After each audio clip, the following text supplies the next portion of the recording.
Good evening. Welcome to Friday night then at the Aquatics GB Swimming Championships. My name's Ashley Wilmot. I'm delighted to be your host this evening. We've got this fantastic wall of champions, some big names already securing some gold medals, but plenty more spaces, plenty more medals up for grabs as we approach the weekend. We've got Friday night, Saturday night and Sunday night still to go. As you can see, the stage is set. Everyone's just warming up, getting their mind focused for this evening. It's going to be brilliant, and we're looking forward to Friday night under the lights.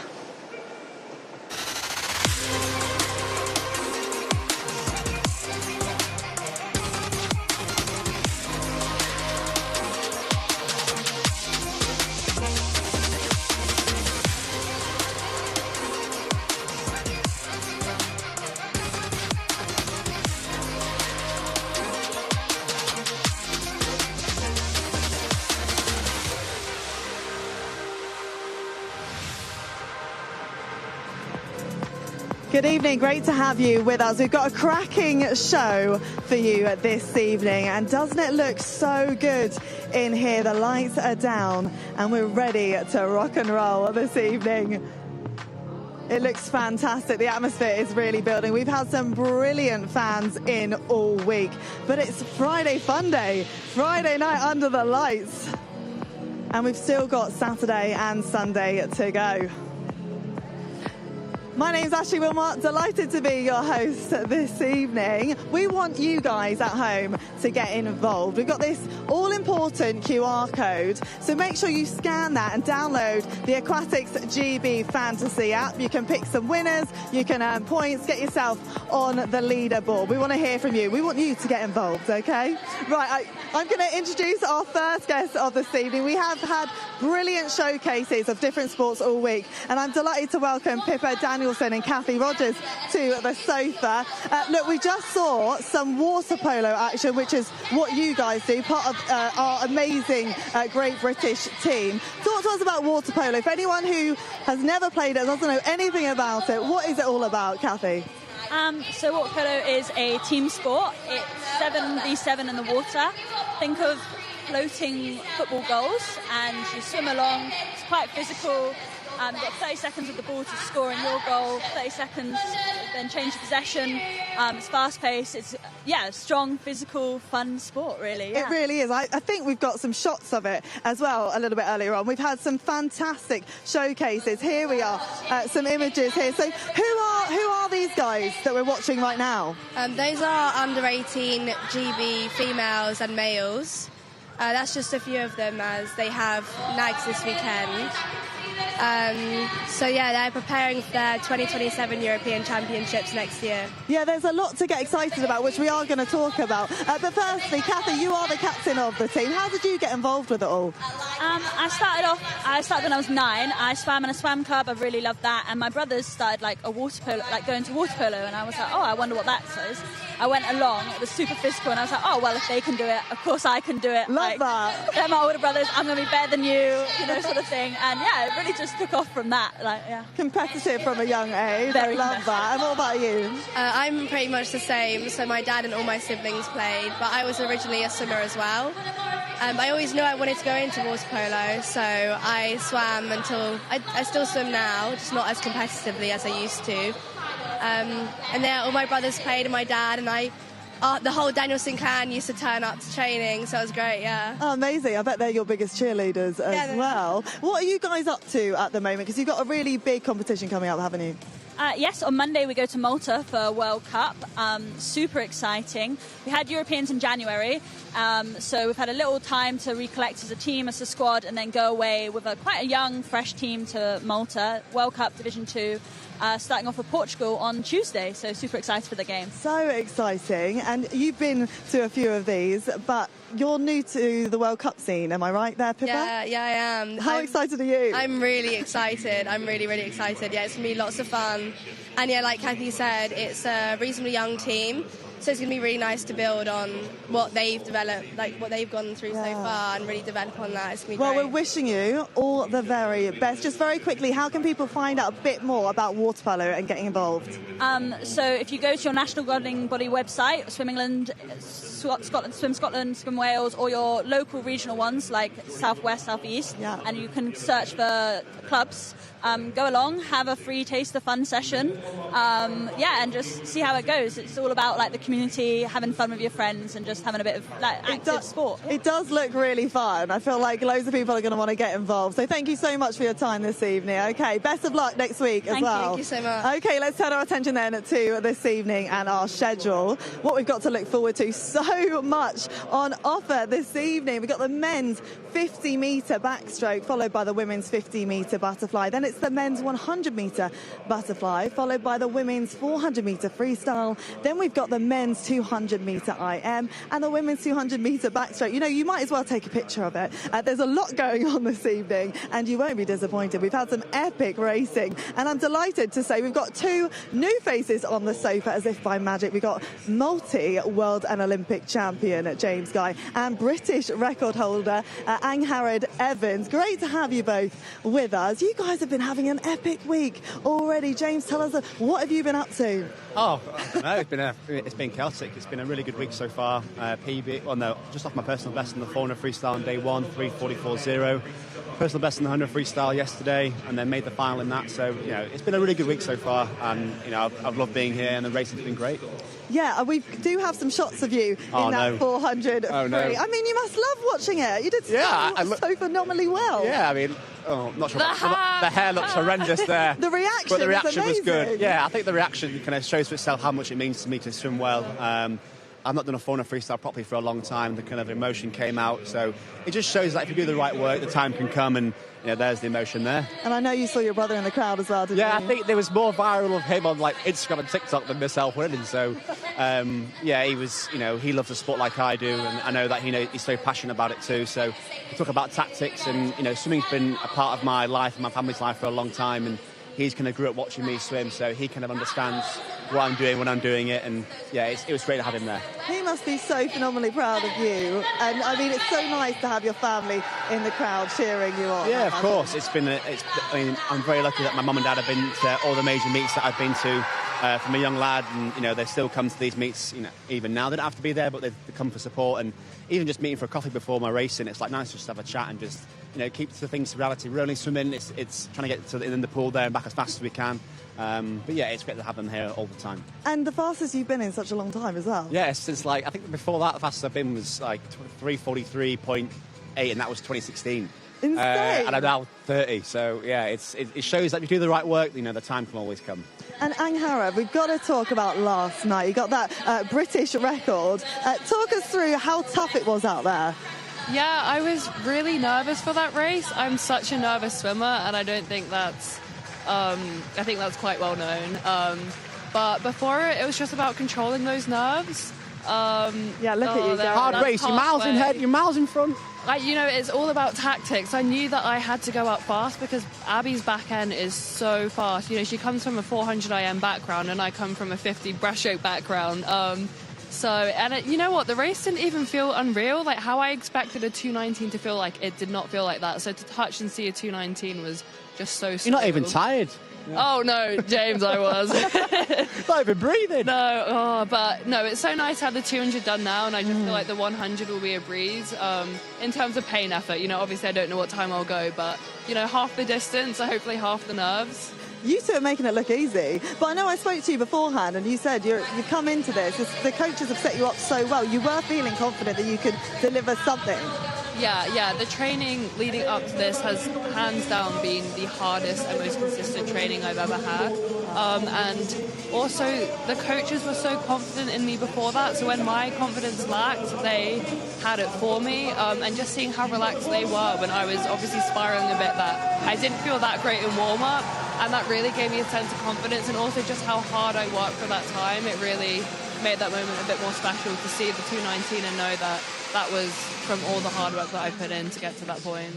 It has been amazing watching both of you, and we still get to see you in action again, don't we, James? Yes, we'll be back on the show on Sunday night, or Sunday, hopefully Sunday night, but yeah, Sunday back on, 200 freestyle. Yeah, cannot wait for that one. And you're back on Sunday too? Yeah, 100 breaststroke on Sunday, so as I said, half the distance, but yeah, I'll see if I can give my PB a good crack.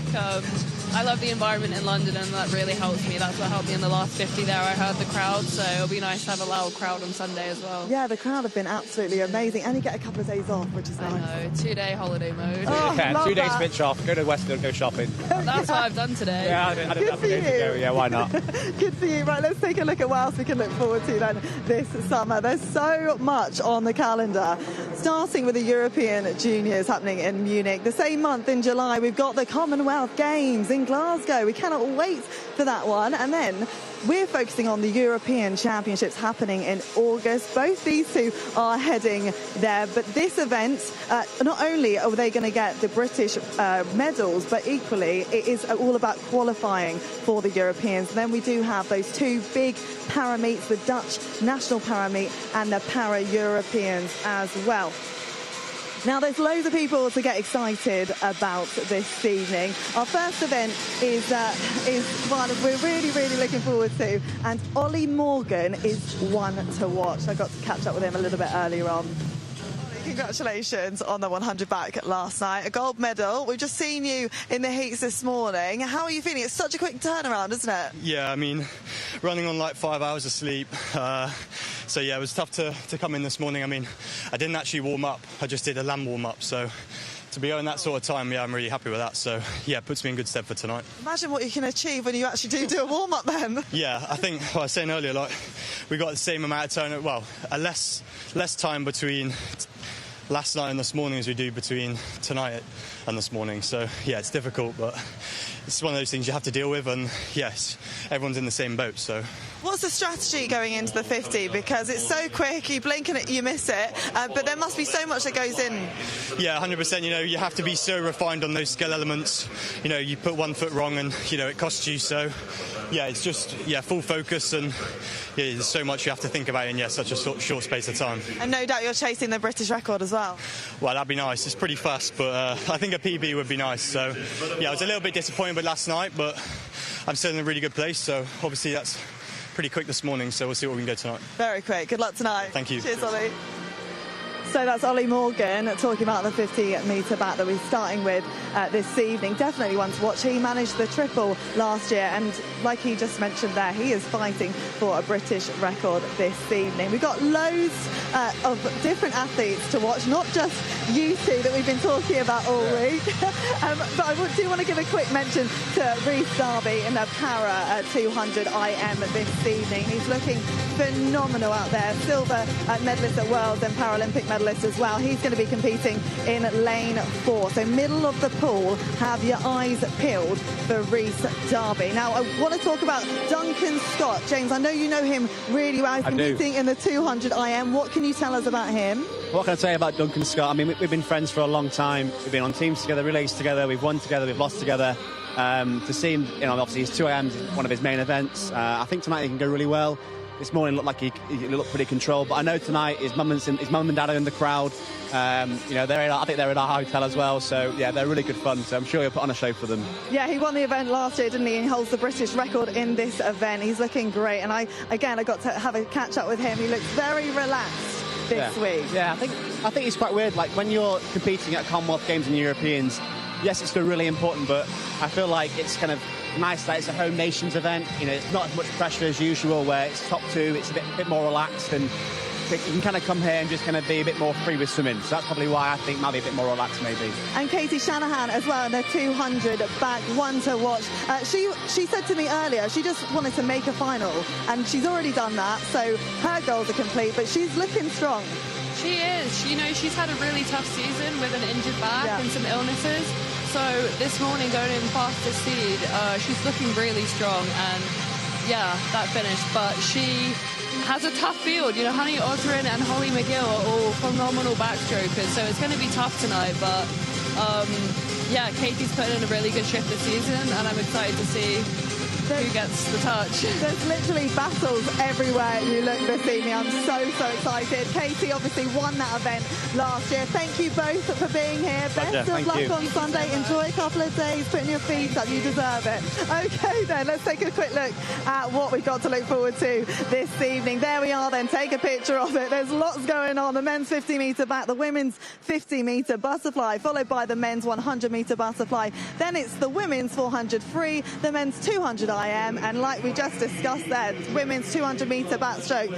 Katie Shanahan is the one to watch. Right, let's say good evening to the commentary team then. Hello to Dan Jervis, Paul Noble, but first, Andy Jameson. Thank you, Ashley. It's very loud in this port. The light show has been giving us wonderful entertainment. It is absolutely hopping. First race up is this men's 50 metres backstroke. And the British record set back in 2009 by Liam Tancock. What a fantastic swim like that was. He won the World Championship title when he did that. Lots of races tonight. So Dan Jervis joining me again. Dan, what are you looking forward to this evening? Hello, Andy. I'm looking forward to Freya Colbert's 400 freestyle. She broke the 200 freestyle British record last night. What can she do tonight? Can she go after that British record now? Well, we haven't seen her do too many 400 frees, so that's going to be very interesting. I do agree with you. That's going to be a fun one. Also looking forward to this one. So Gabe Knight goes in lane 8 for Chelsea Westminster. In 7, there is Rio Dowdu. And up there in lane number 2, that's Jamie Ferguson. And right next to him is Zach Dale of Repton. Cam Brooker from Bath Performance, 3rd last year in this, the 50 metres backstroke. 4th ranked coming into it, so can he go one better? And Scott Gibson, 6th last year, and he's ranked in lane 3. Currently ranked in a medal position. Jack Skerry, 4th on the 100. I know he would like to have gone a little bit faster than that, but European Under-23s champion on the 100 backstroke. Fabulous backstroker. But the class of the field on the 50, the 100 and the 200, he did the clean sweep last year. And he's already on for the double, triple. Won the 100 metres backstroke here already. This the 50. Can he win the 50, the 100 and the 200? 2 years running. What a final. Ollie Morgan goes in lane number 4. And he and the rest of the field will be looking at the European consideration time of 24.70. He went 24.67, so 3/100ths under that in the heats. But the selectors have required that you do the time in the final session. They really want the swimmers to be up and focused and give it absolutely everything in the pressure environment, the final environment. So I think it's a great idea. I really do. You've got to win the race or come second and be underneath the consideration time, and then you will go to the European Championships. No juniors in this 50 metres backstroke final. So nobody needs to worry about the European junior consideration time. It's a fantastic swim on the 100 metres. The junior qualified for that event. This is the A final of the men's 100 metres backstroke. Ollie Morgan, the fastest seed. There he is in lane 4. Already won the 100 here. What can he do? The defending champion on this, the 50. His lifetime best was the time that he set here to win this title last year, 24.43. Says he's looking for a lifetime best. Needs, as he said, to be incredibly refined on all the skill elements. It's only 50 backstroke. Must hit the start, explode up and go. Final of the men's 50 metres backstroke of the 2026 Aquatics GB Championships here at the Olympic Aquatics Centre in London. And Ollie Morgan right in the centre started very well. Jack Skerry next to him in the black hats of Bath Performance Centre. But it is at the moment, it's Ollie Morgan. Going well is Jack Skerry. Cam Brooker also in 6. So it's 4, 5 and 6. These guys going really quick. Ollie Morgan's lifetime best is 24.43. 24.4. What's he gone? 24.36. And the first 2 have done the qualification time. And look at the reaction there. Look at that reaction. That's the swimmer who was second. That's Jack Scarry. That's the European under-23 champion on the 100 backstroke. He was so disappointed on the 100 backstroke last night. Didn't swim particularly well, but that attitude, wonderful. What an attack. He's nearly taken Ollie Morgan out. He's so excited. That's a brilliant swim. 24.66. Wow, it's half a second faster than his lifetime best for Jack Scarry coming second. But Ollie Morgan successfully defends the title he won here last year. And he's on for that double-triple. He's won 2 of the 3 he won last year. Won the 50 there and the 100. He's only got the 200 to go. It's not going to be easy. But wow, what a race. What a swim. What a performance. What a time. 24.36 wins it. 24.66 is second. 4 100s. Look at that. 4 100s. The poor timekeeper's just got absolutely soaked. Oh my, well, it's a small price to pay for a ticket to Paris. The rules say if you go underneath the consideration time and you come first or second, you go, and that's exactly what's happened for those first 2. Ollie Morgan wins the 50 metres backstroke. Birmingham University, 24.36. Jack Scarry, utterly delighted. Brilliant swim from him, 24.66. That is very, very good. Let's hear from those guys with Dan Jervis. London, what a way to start. We've got 2 more consideration times for Paris. Ollie, I'm going to come to you. This is your second gold of the week. You must be pleased with that. Yeah, definitely another PB. So I was a little bit disappointed after yesterday. So yeah, it's quite nice to come in today PB and yeah, put my head in a good place. What was your aim for tonight? Get my processes right. Try new things with kind of warming up and things, which yeah, spices up a little bit. Like this morning, I didn't even do a pool warm up. So yeah, just trying to play around with new things and yeah, come away with a PB. So yeah, really happy. PB, you are edging closer to that British record. Do you have your eyes set on it?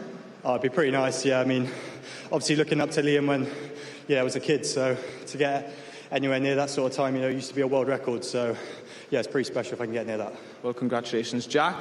You're also off to Paris. Congratulations. How are you feeling? Yeah, good. Had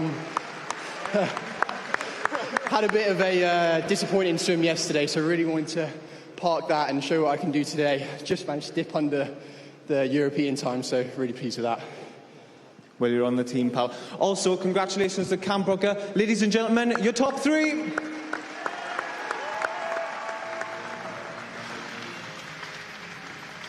Well, that was pretty special. I did not expect 2 of them to go under that consideration time, and I think the reaction from Jack Scarry in second, closest to us there, see the back of his head, I think that said absolutely everything. 0.4 of a second lifetime best on a 50 metres backstroke after, well, I would say, I did chat to him, and I think he was really disappointed on the 100 metres backstroke yesterday not to do a time that would have qualified him for Paris, but now he's done it, and the rule says if he does the time and comes first or second, he goes. So he's just booked himself a ticket to Paris. That is brilliant. I wouldn't be too surprised if they let him swim the 100 as well there when he goes. So he's on the team, and that's really special. But Ollie Morgan is the champion, the 2nd year running, won this 50 metres backstroke. And just has the 200 to go to do the double triple, the 50, the 100 and the 200. He's certainly not going to have it all his own way, because there's some very, very good 200 backstrokers in there, including Luke Greenbank, the Olympic bronze medalist from Tokyo. And he looks in super shape with that bronze on the 200 fly. That was a real surprise. So straight into the next event, and delighted to be joined yet again by the guru of the Paralympic events, 5 times himself a Paralympian. It's Paul Noble. Thanks, Andy. The first para final of the night. It is the 50 metres butterfly for women. Just 2 swimmers taking the start in this one. Nancy Jubb from Team Bath, one of the young swimmers trying to make a breakthrough to the GB team, and an even younger swimmer who's already made the breakthrough to the GB team, a Paralympian in Paris, a World Championship representative last year in Singapore. That's Iona Winifred. Just had her birthday less than a week ago, actually. Just 15 years of age now. Nancy Jubb, just 17. So young field this for the 50 metres butterfly. Both in different classifications, as you can see. Iona Winifred in the S7 class, Nancy Jubb in the S6. Remember, class 1 to 10 are those with physical impairments, with S1 being the most impaired and S10 having the least impairment. So these two just almost in the middle of those classification categories. Nancy Jubb has a lower limb impairment. She looks like she's going from the sit start. Iona Winifred, swimmer with short stature, fat tire. Nancy Jubb's getting in to the water. Iona Winifred will go from the dive.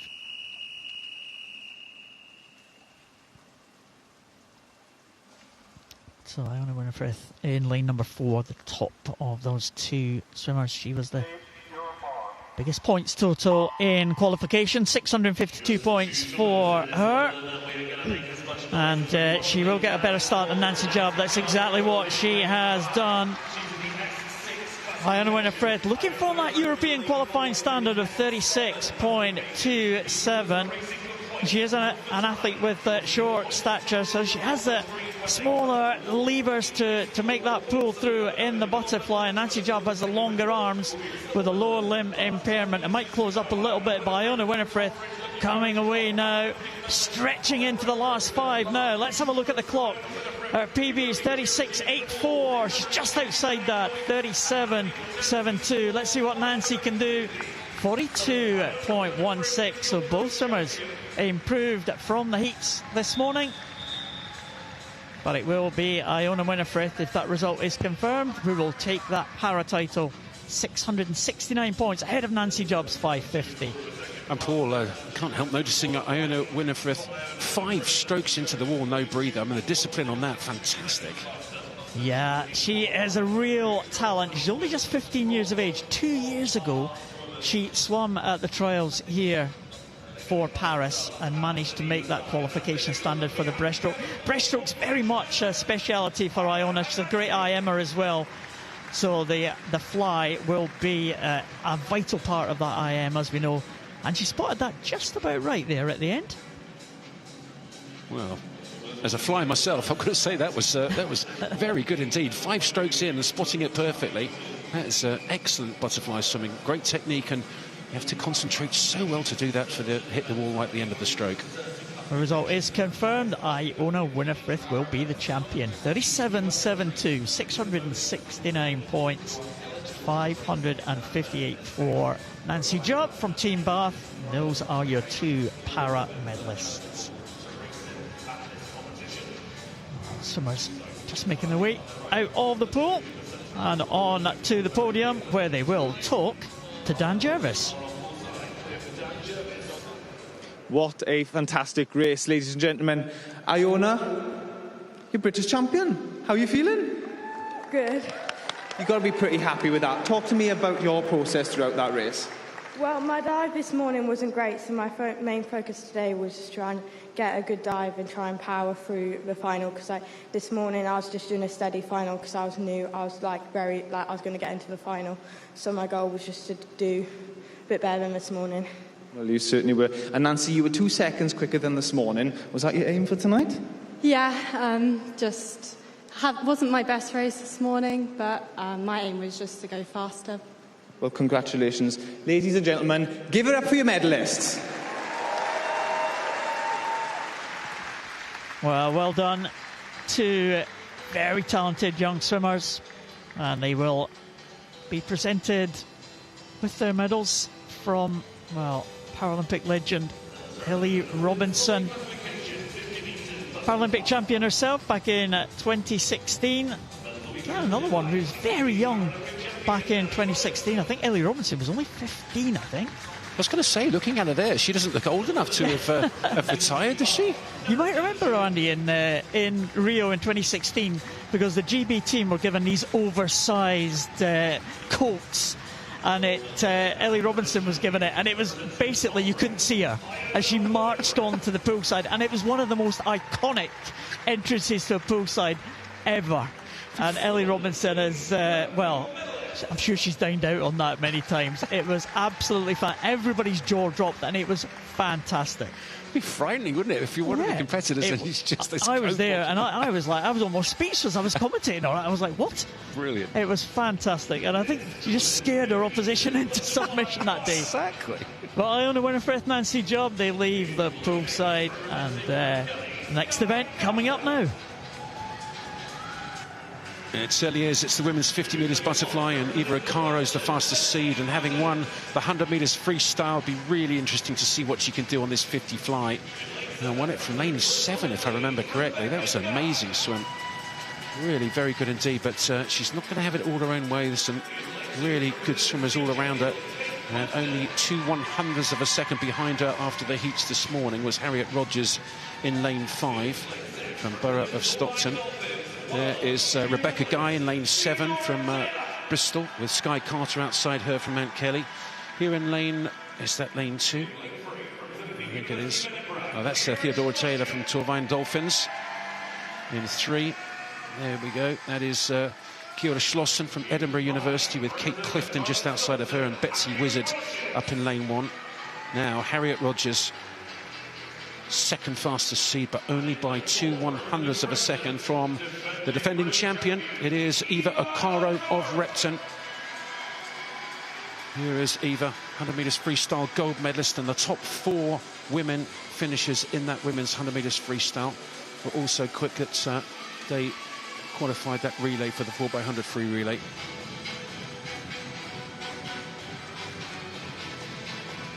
So this will be fascinating. It is 50 fly. It needs a PB, a personal best, if anyone wants to achieve the consideration time for the European Championships, which is very fast indeed. 25.99. Fastest lifetime best is a 26.1, and after that it's 26.3, 26.5 or so. So needs a lifetime best, but if ever there's a pool and an occasion to do it, it's right here at this women's 50 metres butterfly in the 2026 Aquatics GB Championships. The University of Edinburgh's Kiora Schlossen goes in lane number 3. Is the bronze medalist in 2025. Great 50, 100, 200 flyer. Bronze medalist here on the 2 fly already. What can she do here on the 50? Schlossen in 3, Acaro 4, Rogers 5, Theodora Taylor on the team for Paris, that 4x2 free relay.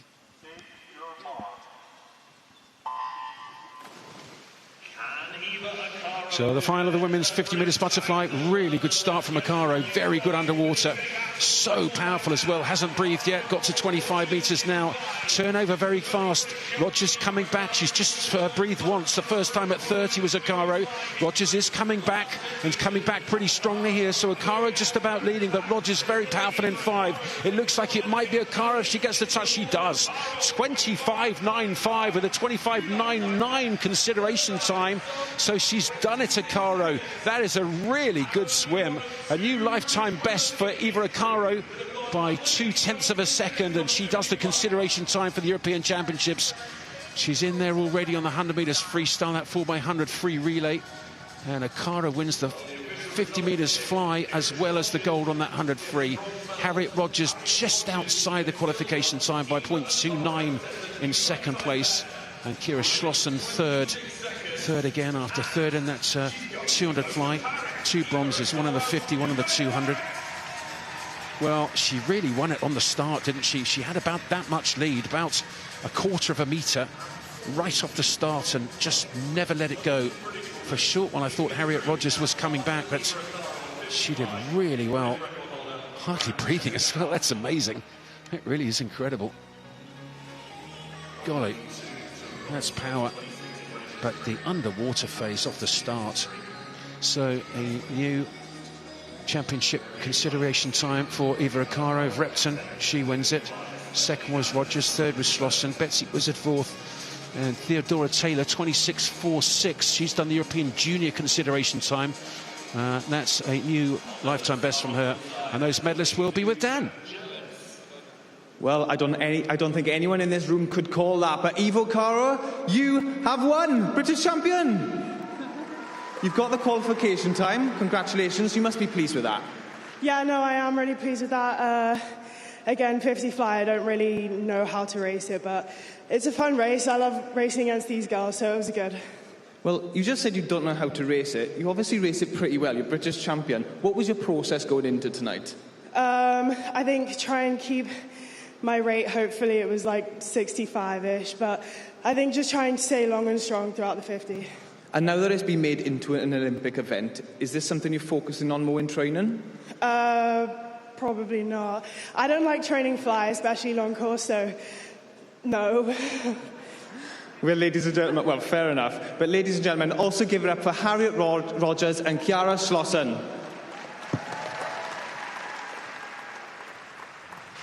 That's hilarious, isn't it?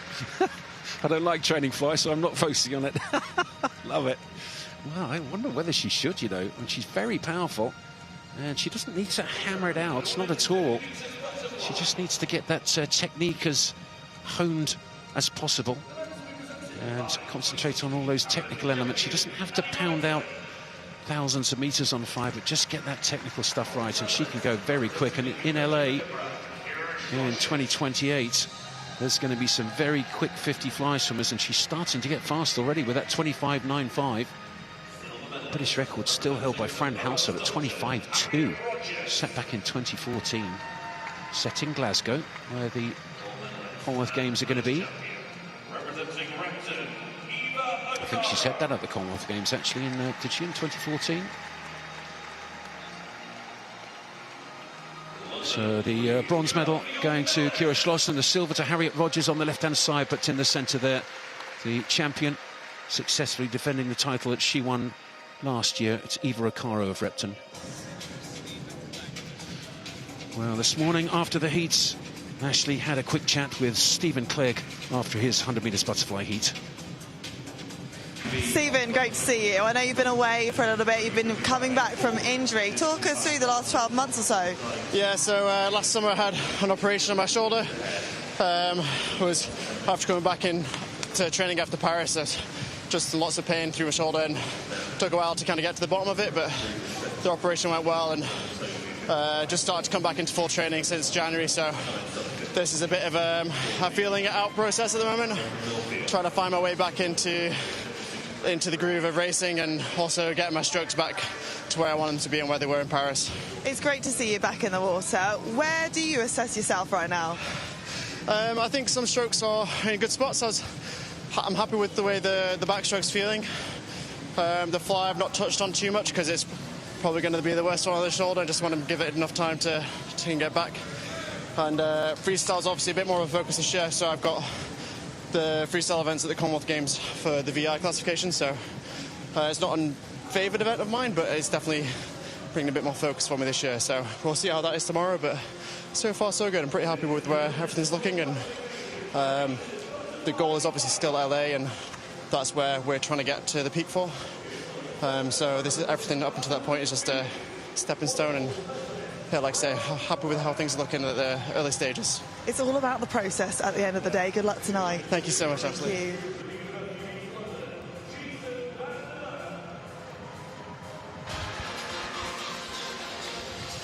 The swimmers coming out for this multi-classification 100 metres butterfly final. So Jason van der Merwe go out, Rowan Brennan in the outside lane. There's Stephen speaking to us, as you saw earlier today, on his way back from that injury that he had last year. Caused him to be out of action for a year.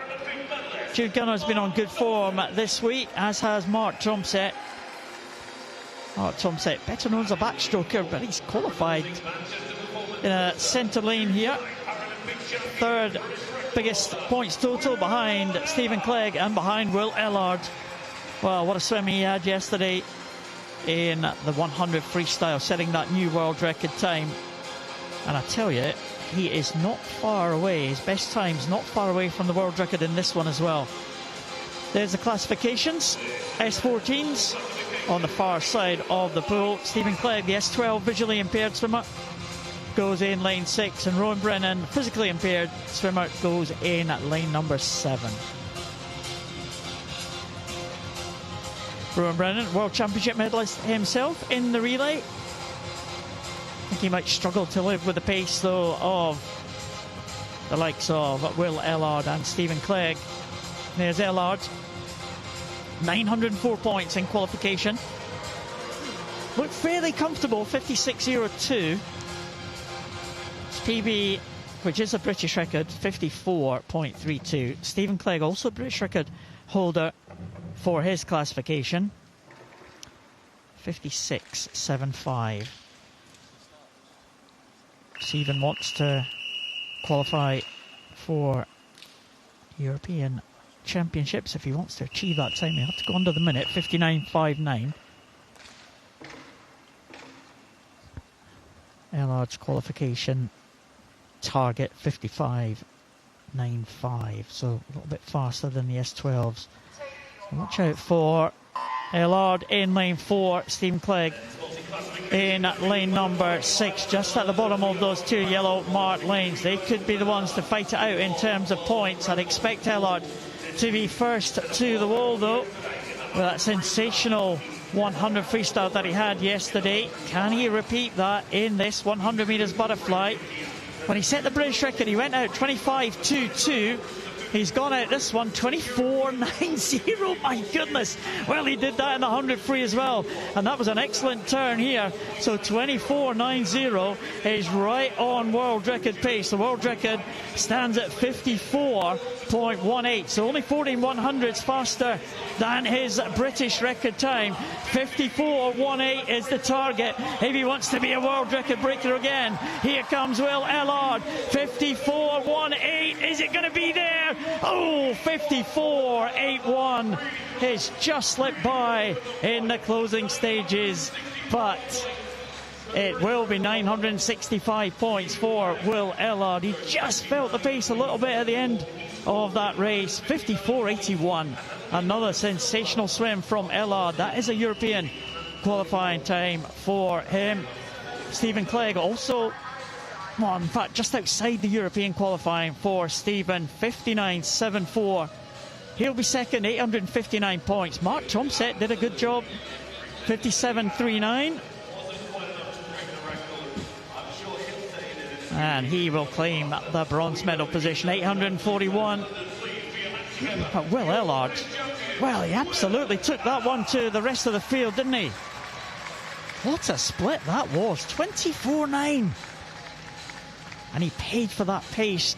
Oh, and he just didn't quite spot that finish at the end. That might have got him another 10th or two. Not sure it would have got him down to 54.18. He's kind of reversed the points of a second there. 54.18 was the record, 54.81 that he did. Ellard takes it, 965 points. 859 for Stephen Clegg. He'll be under the minute, so that is a good swim from Stephen. He'll be pleased with that. Mark Tomset gets the bronze, and they are now with Dan Jervis.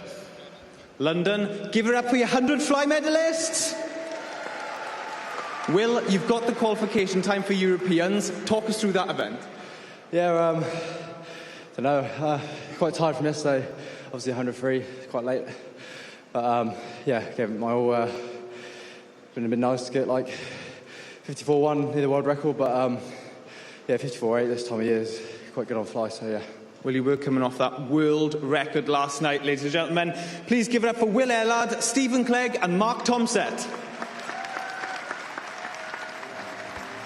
Well done to those three. I'm sure all three of them will be happy with the performances there. Stephen back under the minute again.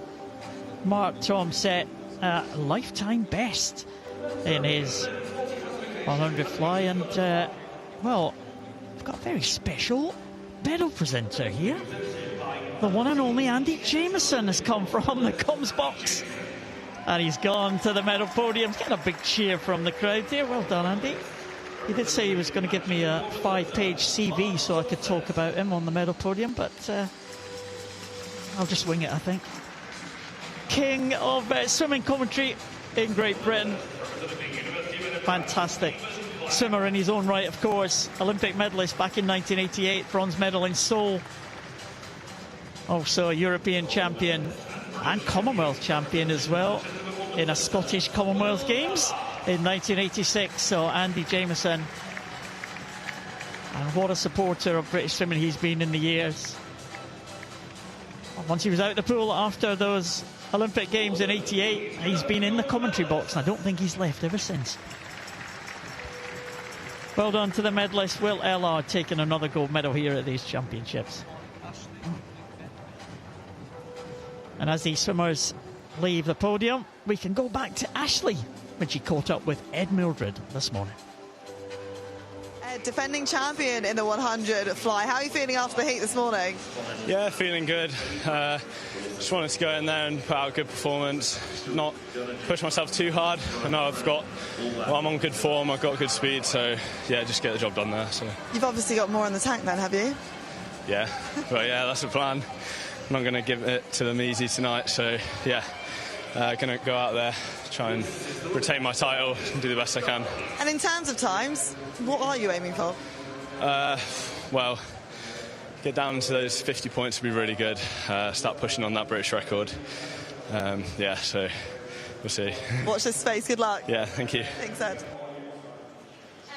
Well, fascinating to hear from him. He looked very comfortable, didn't he? Very calm, very collected.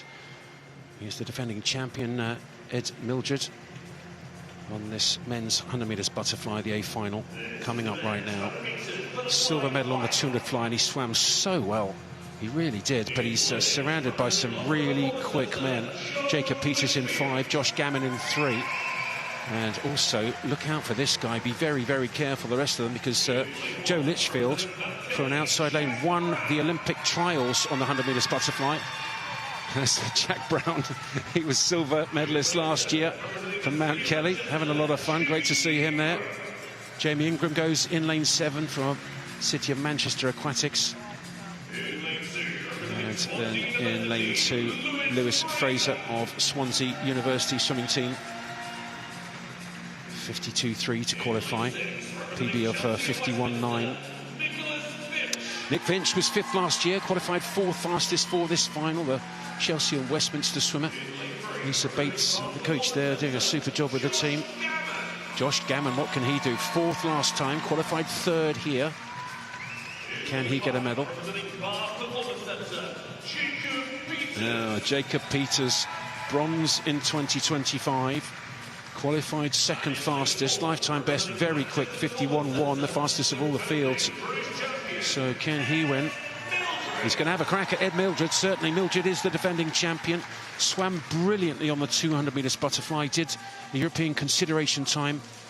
And given the fact that he was one of those first 2 finishers and underneath the time, he gets to go to Paris for those European Championships in August this year. So Mildred in 4, but he's surrounded. Gammon in 3. 5 is Peters. Finch in 6. Look out for Joe Litchfield. Don't quite know what he can do. I'm not sure he knows what he can do. He's in lane 8. What he certainly can do is win. Be careful. The consideration time they're looking for is really quick. 51.35.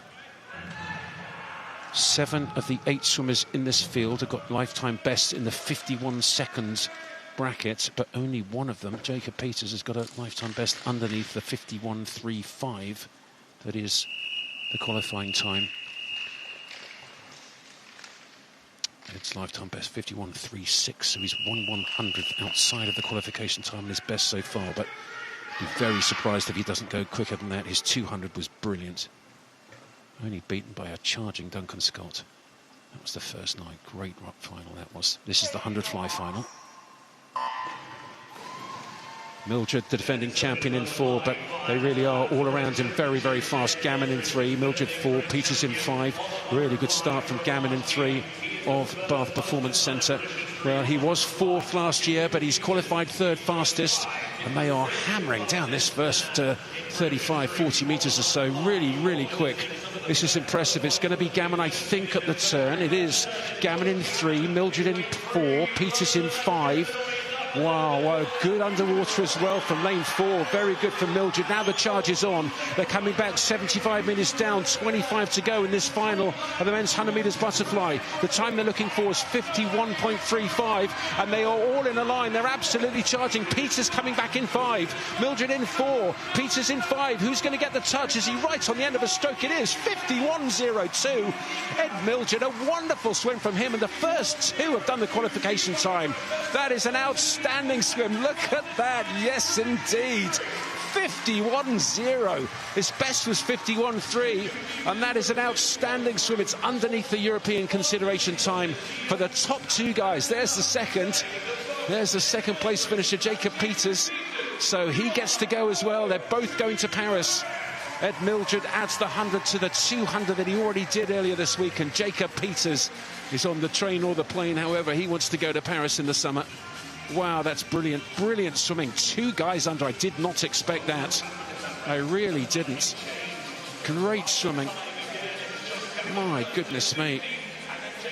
That's fantastic. 51.8 was third. We had three guys under 52. Lewis Fraser swam very well with Josh Gammon fourth, Nick Finch fifth. But some really good swimming at the head of the field. They are out fast and they brought it back. They hit that turn. Yeah. Well done. Very good indeed. So Mildred wins the gold, Peters the silver, and Lewis Fraser the bronze. Two qualifiers for the European Championships. There's the confirmation of the results. So Ed Mildred wins it in a qualification time as achieved by Jacob Peters. Gold and silver to Mildred and Peters. Really quick, the bronze to Lewis Fraser. And 51.02, wonderful. And 51.34, excellent. Dan, what have they got to say? Ladies and gentlemen, give it up for your men's 100 fly medalists. Ed, you've got the qualification time, pal. How are you feeling? Yeah, happy with that. Yeah, another event to add to the list to go to Europeans with, so yeah. Well, you are the second fastest man in Great British history, just behind James Guy. Is that what you were going for tonight? Yeah, definitely going to hunt Jimmy down. I train with him every day, so I think he knows I'm going for that. Well, that's what we want to hear. And also, Jacob, I'm going to come to you, mate. You've also hit the qualification time. Tell us how you're feeling. Yeah, I'm ecstatic, really. Been a couple tough years for me, so to get close back to my PB again, yeah, I'm over the moon. Well, congratulations. Also, give it up to Lewis Fraser. Ladies and gentlemen, your medalists.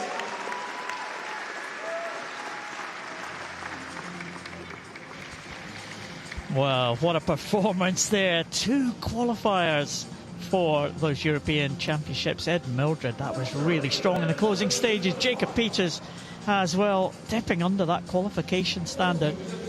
And Lewis Fraser, 51.81. I think that was a lifetime best as well for him. And there's Andy back on the medal podium again. He was asked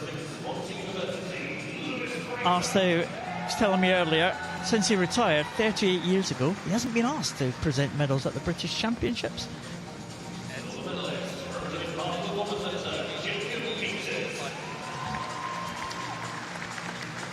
I think he'll have a lot to say with these 100 flyers. And as he presents that medal to Ed Mildred, 51.02. And that time means that the men's medley relay team has also qualified for Paris. So that is great news for the GB team. Great news for Ed Mildred, Jacob Peters. Medley relay also confirmed as well. Oh, fantastic stuff there in that 100 metres fly. These butterfly races have not disappointed as well. Ed Mildred has been absolutely on fire this week. The 200 just beaten by Duncan Scott, taking that 100 and that qualification for the medley relay as well. We'll move on to the next event soon, and just before that we'll hear from Ashley again when she caught up this morning with Brock Whiston. Brock, great to see you in the pool this morning. Your first event this week at the moment. You've got 4, haven't you, to look forward to. What was it like out there today? Yeah, so I'm really happy with that swim. For me, it's just about being here, enjoying the sport and getting to meet everyone and catching up. And a few challenges at the start of the year. Can you talk us through those? Yeah, so I've changed classification now, which means for me, qualification for Europeans and competitions is a lot more challenging. So to me, I've just got to reset my goals and see where we can achieve them. And what is the strategy this week? For me, 100 breaststroke Commonwealth Games on a Sunday is a big event for me. But leading up to that, I've just got to enjoy the moment, because if I'm not enjoying the sport, then there's no point being here. Absolutely. Well, best of luck. Thank you very much. Thanks, Brooke. While Brock will be in lane number 2 in this para-final. Couple of S11 swimmers with no vision. They'll be wearing the blacked out goggles. They're going in the outside lanes. Becca Hardy-Bishop coming through in 1. Eliza Humphrey will be in lane number 8. This is Isabella Haynes from Swim Bournemouth, swimming in the S9 class, as is Brock Quiston now. She was in the S8 classification. She's now in the S9. Brooklyn Hale, also an S9 swimmer, the 15-year-old from Cockermouth, has been on great form. Lifetime best to qualify for this final. Amber Haycock had an excellent 100 freestyle earlier in the week. Can she follow this up with a good 400 tonight, the Northampton swimmer?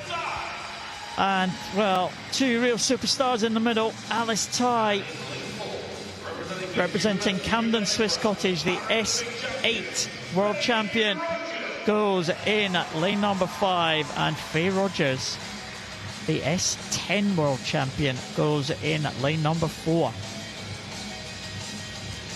Faye Rogers pre-selected for those European Championships in this event. There's a range of classifications right across the pool. The S11s in the outside lanes. Expect the medals to be decided in terms of points between Faye Rogers and Alice Tighe. Not much to choose really between anyone else in this field though. Could be up for grabs who's been on the medal podium, but you would expect Rogers and Tighe would be the ones to beat. Faye Rogers, gold medalist from last year, is Alice Tighe. Looking like she's enjoying herself here.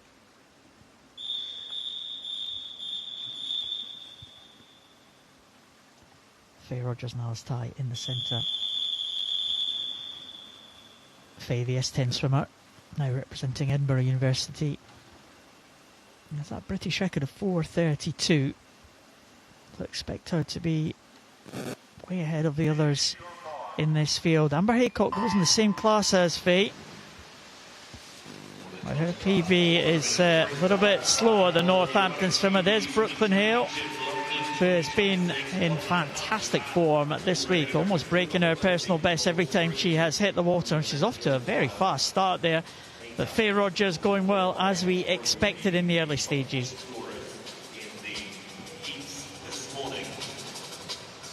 So Faye coming into that first turn. Brooklyn Hale, that arm impairment. She's doing a great job getting some power from that small arm she's got, Brooklyn Hale, and that's very important. There's Faye Rogers. She also has an arm impairment as well. She, of course, had that accident just prior to going to college in 2021, moved into para-swimming in late 2022, and she has never looked back. She has been an absolute sensation for the GB team, winning the gold medal in Paris for the 100 metres butterfly, winning the gold medal in the World Championships last year for this one, the 400 freestyle. Brooklyn Hale in second place, going really well. Alice Tighe in third position, 109.60 for Alice Tighe. So Faye Rogers, we'll just keep an eye on her splits as she goes along, just to see where she is in terms of record pace. Again, pre-selected for this one, doesn't have to make the qualification time, but I'm sure she would love to have a good swim under her belt.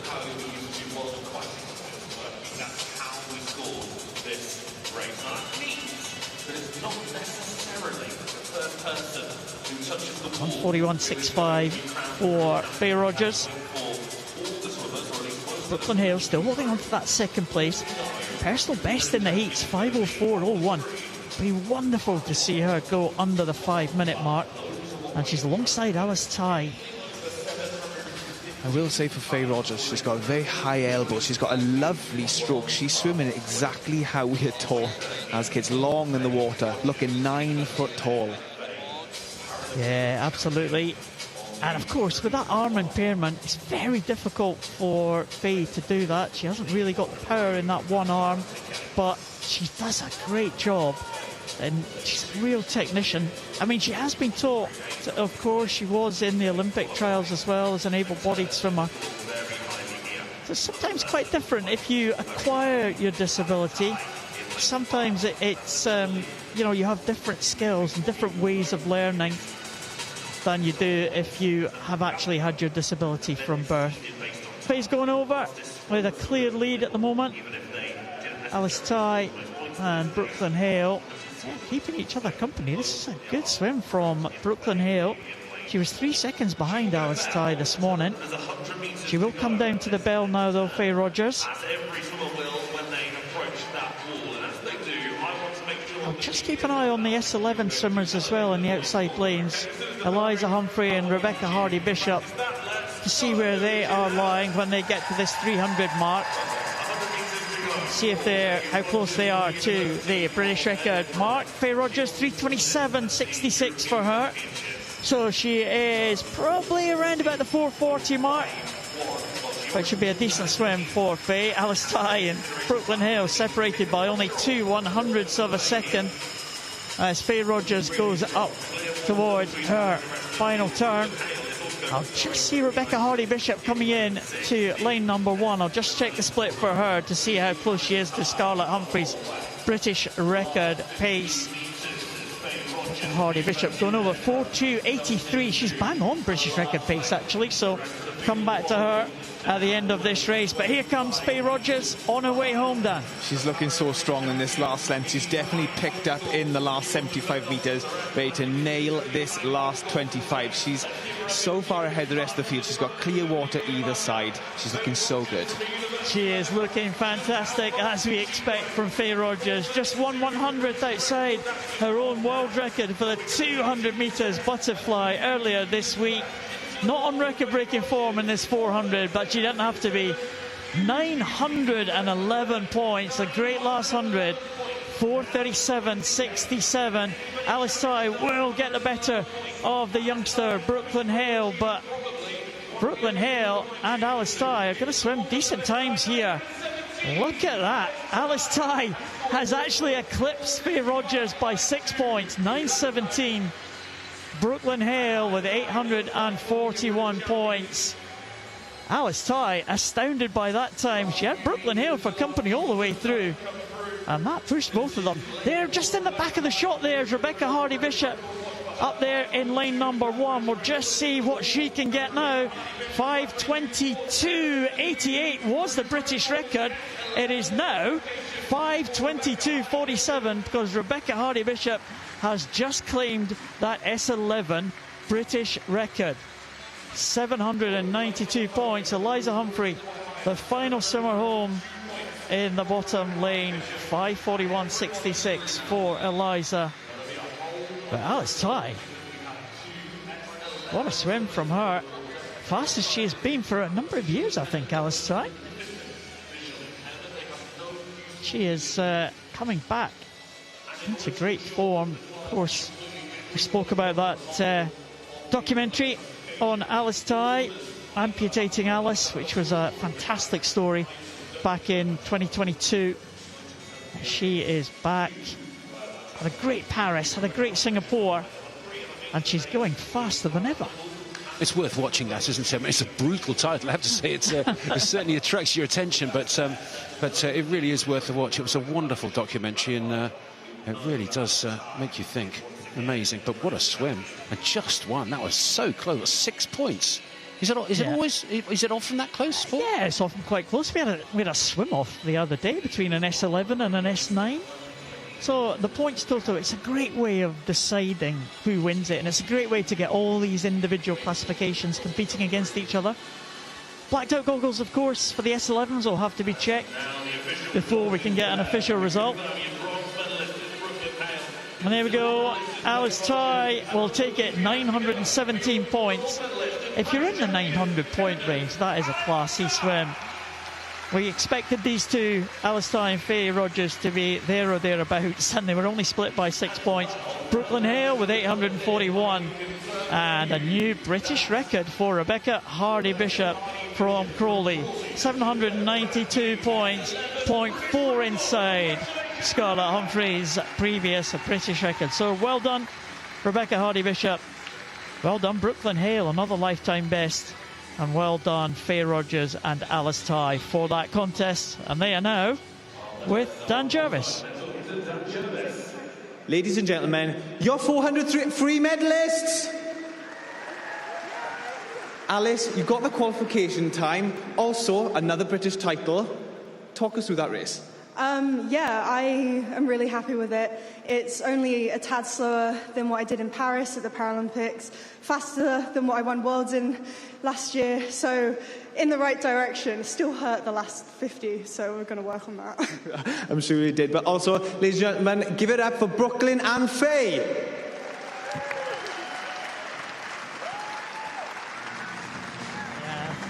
Great performance from Alice to take that one. She looked delighted when she finished, didn't she? She looked astounded about the time. Look at that, Brooklyn Hale, 15 years of age, Cockermouth swimmer, on the podium with two Paralympic legends.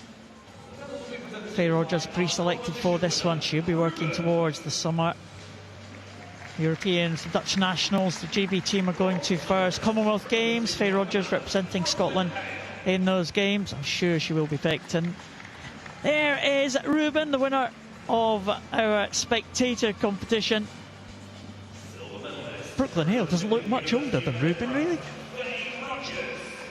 I think they might be the same age, actually. That's great to see. I wonder how they select the Commonwealth Games representatives, because I'd imagine at least one or two of those, if not all of them, will be going there. It's, yeah, world ranking times. So top 7 in the world rankings for selected events, and a wild card 8th place. So yeah, I think you're right, Andy. It would be a surprise. Let's say it wouldn't be a surprise if all of these 3 swimmers were at the Commonwealth Games in Glasgow in the summer. Looking forward to that one. I'm sure they are too.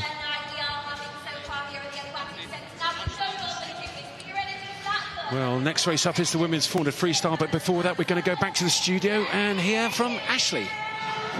Thanks, Andy. Wow, what an evening we're being treated to here at the London Aquatics Centre. What a brilliant race that was. Alice Tighe then showing her absolute class. Paralympic, World, Commonwealth and European champion. It doesn't get much better than that. Just adding to her collection, isn't she? Love it. The atmosphere here is honestly unreal. And I am delighted to be the one to put Alice Tighe's name on our fabulous wall of champions. So there we are, Alice. You've made it on to the board, as have so many other of our athletes. Will Ellard, Ollie Morgan, we talked about him in the pre-show, and also Eva Akara. They've all managed to get their second gold tonight, and we've got a few new faces on the board as well. So still to come, let's take a look at what's in store. So the women's 400 metre freestyle, the men's 200 metre IM, and the women's 200 metre backstroke. Looking forward to these final races. Right, back to commentary then. Good evening, Andy, once again. Thank you, Ashley. It is going to be a really special finish to this evening, and this next one is a bit of a mystery, if I'm really honest. I don't quite know how fast Freya Colbert can go on this 400 metres freestyle. I think she's going to start as a big favourite. She's actually in lane 5.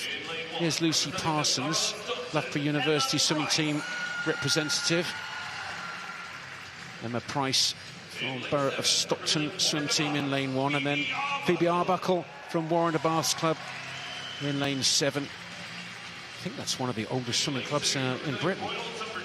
So here's in lane number 2, Emily Smith of Royal Tunbridge Wells Monson, going to Paris for that wonderful swim she did to win gold in the 400 medley. She did the European qualifying time, the European Junior qualifying time, the England Commonwealth Games qualifying time, and here 4 times British champion on the women's 1500 metres freestyle. 4 straight. She's only 17, Emily Bloxage.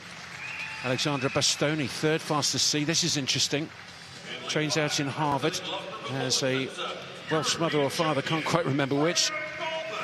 And here we go, Freya Colbert. Well, her 200 metres freestyle last night was absolutely off the scale brilliant. I could not believe how far she went. 154.3 10th fastest performer in history, the 10th fastest woman on a 200 metres freestyle in history. Massive, massive British record, lifetime best. I've never seen a swimmer 400 freestyle in an event like this, so this is going to be very interesting. And the fastest seed, Lucy Fox, won the B final of the 200 freestyle in 1:59.9.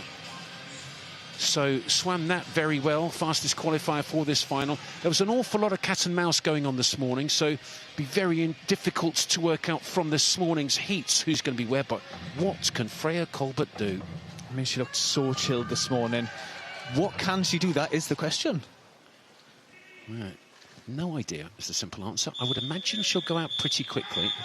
I know her and her coach love finding ways of going faster and faster, and this, I think, is such a super idea. Swim the 400 freestyle, because then the 200 becomes that much easier, certainly mentally. And Freya Colbert, well, she looked like she was pushing the middle 100 on the 200. Seemed to go and really push the distance from that first turn, from the 50 to the 150. She looked like she really worked it. Look at this already, oh my word. Well, she's gone out for it from the start. Freya Colbert in 5. Also going very quickly is Emily Smith up there in 2. There is Colbert. Look at that stroke. It's absolutely beautiful. A lovely high elbow. You can see her fingers just slightly apart as well. And she's not leading. Emily Smith's gone out fastest. Yes, we've already seen Emily on the podium this week. She's got the qualification time for Paris, so she will be going on that train. But that was in the 400 medley. But that does mean she knows she can trust her body for 400 metres. I'm excited to see what she can do in this last 100. Well, Emily Smith is the brilliant medley swimmer, did a lifetime best to qualify for the European team, so she, I'm sure, will be going to Paris, and they can choose which one they go to. They can have a chat with the British selectors and with the coach and with the athlete themselves. There's 3 big meets to choose from. I don't think too many will do all 3. There's European Championships, there's European Junior Championships and the Commonwealth Games. And Emily Smith qualified for all 3, but Freya Colbert looks very good indeed. I wouldn't be too surprised if she tries and pushes this middle, the middle section, the second and third hundreds here. Slightly unusual way of doing it, but I wouldn't be too surprised. It'd be very interesting to see how she does pace it, Dan. Well, the pressure is off Freya tonight. You know, she qualified in the 200 freestyle last night, so she can chill a little bit. So maybe she's trying something different here. You'd never think we'd say that you'd be trying something different in the A final in the British Championships, but she's able to do that. Well, she's 4 seconds faster than she was this morning. To be honest, this morning was a little bit of a pedestrian heat. She just wanted to make sure that she won the heat and got a centre lane for the final. Ended up qualifying second fastest. Let's see what the 200 is. This is quick. My word, it's fast. 2:01.7 to her feet. Well, she's 6 seconds faster this morning. I think that's becoming relatively irrelevant because it was so slow. But 30.9 for the previous 50. That was 31.3. So she's just gone off the pace a tiny bit on that last 50 metres, but 31.3. We'll keep on watching the 50-metre splits and see how she goes. The British record was, well, it is 4 minutes 0.6. I think that's safe. If she's turning 2:01, she's not going to go 4 minutes, I don't think. But this one, 50, 31.4, so it's pretty even compared to the last one. 31.3 was the last one. This one, 31.4. She looks pretty good at the moment, Dan. She does, and she's really pushing this third 100 here. I always say, as distance swimmers, push the third 100, because that is where most athletes drop off. It's still a really good battle in for second, third and fourth here. Look down in lane 4, Lucy Fox just starting to overtake Emily Smith, who set off really quickly. So it's Colbert leading with 100 metres to go from Fox in second, Emily Smith third, but Alexandra Bastoni starting to catch up in lane 3. 100 metres to go. That was a 31.1. It was a faster one again. So Colbert's still there. She's hanging on well. She's a very good swimmer. Lifetime best is 4:06. So she can go well underneath that if she can keep this going. Well under that. Maybe 4:03 or something. And that would be a stunning time. It really would. And again, I think this is not only a good individual target, but very, very good for her 200 metres freestyle. Yes, and going into this last length now, 3:35.75. Andy, she could do something absolutely spectacular here, going strong into this last 35 metres. Well, she's just gone 31-3, 31-4, 31-4 for each of those last 50s. Very good indeed. There's a big battle on for second and third, though. Lucy Fox in 4, Emily Smith in 3, just at the top of that shot. But Freya Colbert swimming really well. She's going to go, what, 4:06, 4:07, something like that. Just tiring a little bit at the end, but that's a really great swim. 4:06.91 she's gone. Excellent lifetime best for her. So Freya Colbert wins it. Second was Lucy Fox, I think, 4:10.0. Third, Emily Smith, 4:11.1. So Smith really went out for it. Real gutsy swim. And I wonder how she will swim it next time. She'll, the early pace may be a little bit quick for that first phase of the 400 freestyle. But Freya Colbert, I said lifetime best, it's actually just outside of a lifetime best. She pushed it and pushed it hard.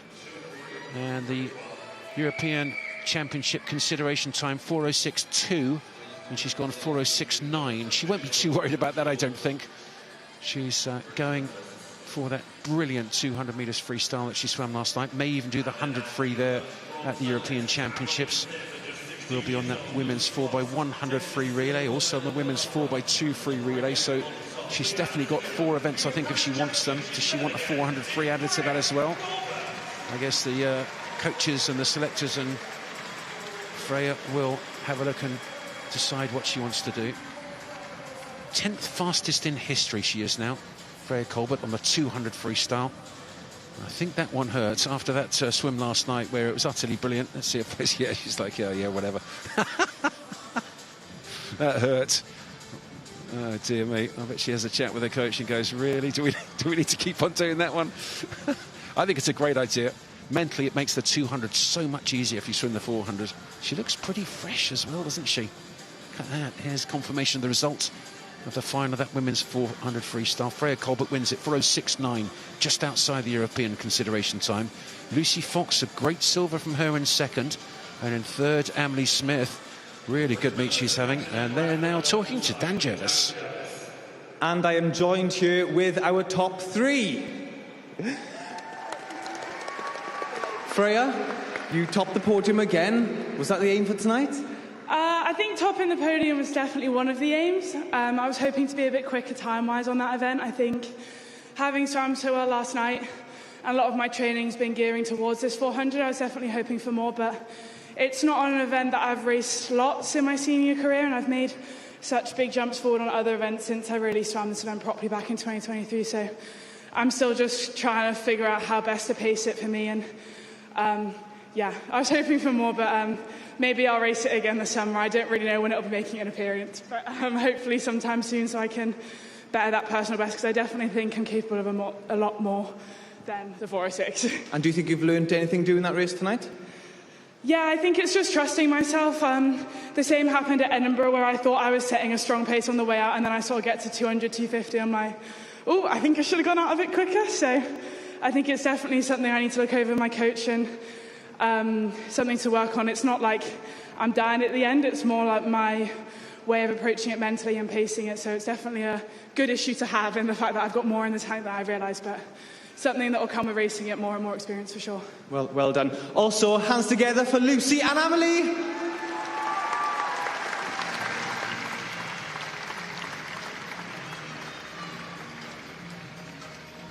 Well, not only is she a good swimmer, my word, she's a good talker, isn't she? It's another question I think we would have heard an awful lot. That was lovely to hear. Really is great. My word. There's a commentator of the future right there, Freya Colbert. And here the medals presented by Lola, sister of Ruben. And Emily Smith receiving her bronze medal after the gold on that women's 400 IM. Brilliant swim that was. That's bronze on the 400 metres freestyle for Emily Smith. Lucy Fox wins the silver. Great swim from her. Very impressive. Really good second half. And Freya Colbert, well, she's the 10th fastest 200 metres freestyle in history. And she's just won her second gold of these championships, the 400 metres freestyle. And she's going to have a very busy programme in Paris, with 100 free possibly, the 200 free certainly. Women's 4x1, the 4x2. Potential for mixed meet relays as well. I wonder if she will add that 400 freestyle to that programme. Everything she'll be doing now, 2 years out of the Olympics, will be focusing on trying to make sure that she can get the very best out of her performances in Los Angeles in 2028. Well, we're going to go straight on to the next race. It is the multi-classification men's 200 metres individual medley. And again, the guru, the doyen of para commentating, we've got Paul Noble to take us through it. Paul? Thank you, Andy. Something to live up to. Well, it's true. Oh. It's true. How many commentators in the world have got 15 medals at an Olympic level? Well, who knows? Who knows? There must be some. There must be some. There's only one. There's only one. As the song goes, there's only one Paul Noble. It's definitely not me, man.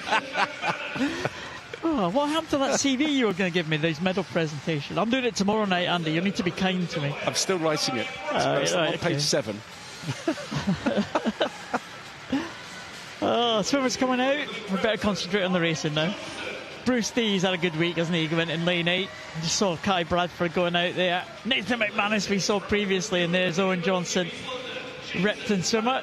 Repton doing well at these championships. There's Jason van der Merwe, season's best in qualifying. Dan will be pleased to see the 2 Welsh swimmers in this final. Dylan Broom, good swim that he had in the 100 freestyle yesterday to be on the medal podium. It's Cameron Byrne-Coombe. Can he get a European qualifying standard? He has been in 3 World Championships and a Paralympic Games, Cameron. And there's Rhys Darby, the man who took the silver medal at both World Championships last year and the Paralympic Games in Paris. He's a gold medalist in Paris in the relay, Rhys Darby. 2 Welsh in the centre lanes, Dan. Side by side. Yes, Dylan Broom is based down in Swansea, and obviously, as we see, Rhys is from Wrexham, and I think he's based in Manchester Performance Centre. Oh, he's certainly up in the north of Wales anyway. May visit Manchester, representing Wrexham here. SM14, of course, it's SM prefix. Just indicates that it's a medley event. We have SM events for the medley, SB for the breaststroke, and S for all the other strokes. There's Cameron Byrne-Coombe. Be great to see him diff under the European qualifying standard of 209.75. That'll be the target for him. The target for Rhys Darby could well be his own British and European record of 205.84, which is only 0.4 slower than the world record. So Rhys Darby in lane number 4, Cameron Byrne-Coombe in lane number 5. They will be the favourites of this. And watch out for Bruce D though. Might have to come back to Bruce, who's been on great form in lane number 8. He's also trying to achieve another European qualifying standard. He's the lowest numerical class in the SM6 classification. He'll be closest to us in lane 8. He'll be some way behind the others. So I might see a decent points total for Bruce. Rhys Darby going out fast. He is behind Cameron Byrne-Coombe though in the early stages. 27.58 and 27.64 for the leading 2. Just a couple of tenths shy of the time that he went when he set that British record down.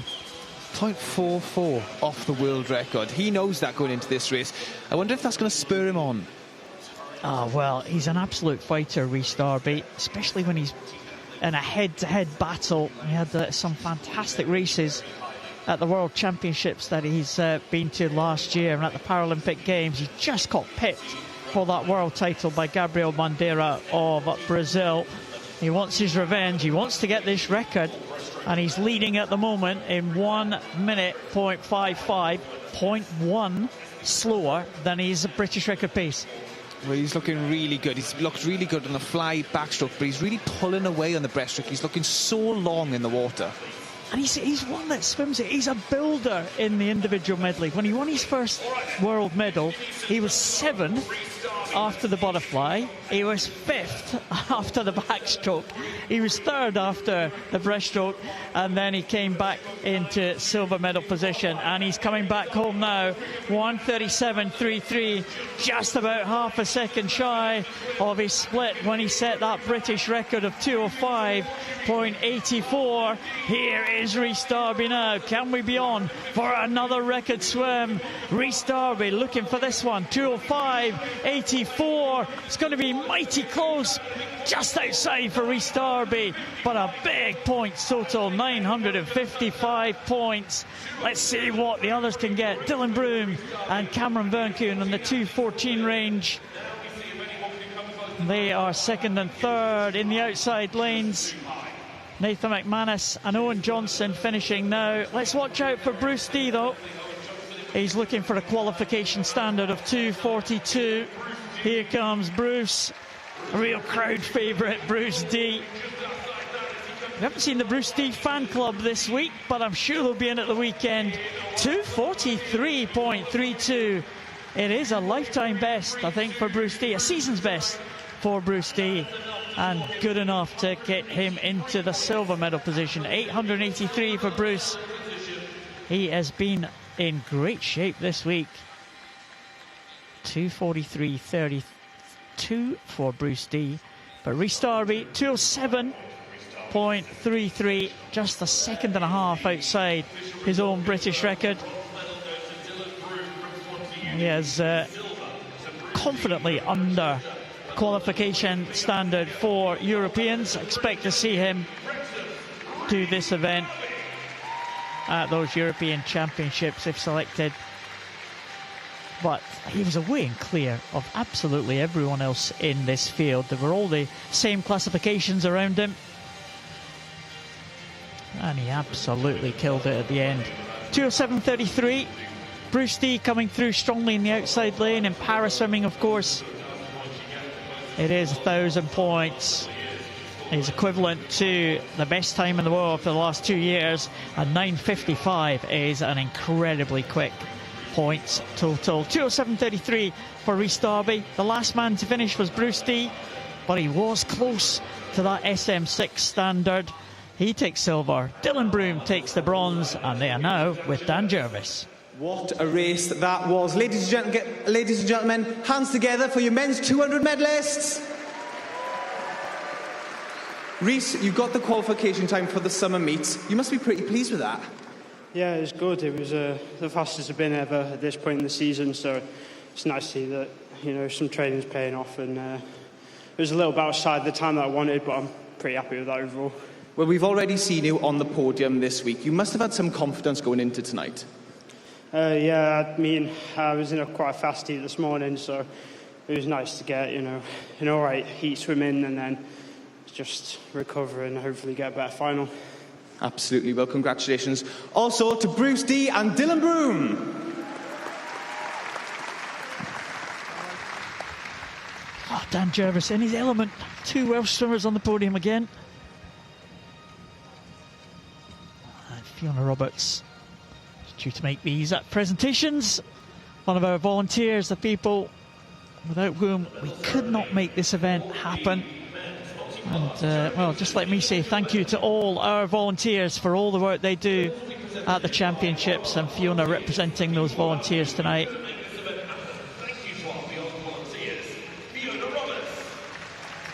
There she is, introduced to the crowd. Get a big round of applause for Fiona. That's good to see.